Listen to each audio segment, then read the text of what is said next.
He loved her. At least, that's what he said. And for a long time, she believed it.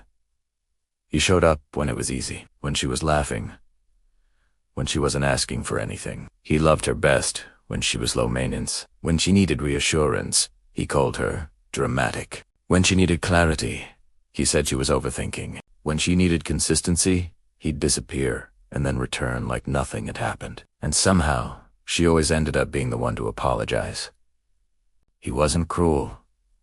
He didn't insult her. He didn't cheat. That's why it took her so long to understand what was really wrong. Because emotional immaturity doesn't always look like chaos. Sometimes, it looks like silence, avoidance, shrugged shoulders where conversations should be. Whenever she tried to talk about feelings, he would get uncomfortable. He'd change the subject.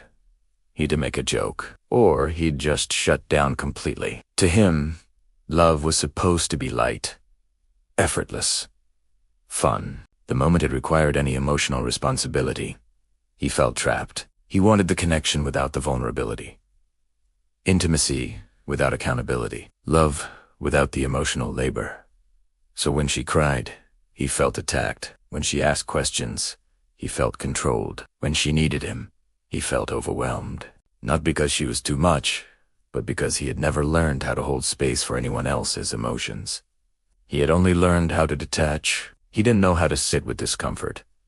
He didn't know how to give a sincere apology. He didn't know how to offer reassurance without feeling weak himself. And every single time she reached for him emotionally, he pulled away. That distance made her try harder. She started speaking softer, asking for less. She began shrinking herself just to protect his comfort. But love can't grow where emotions are treated like inconveniences.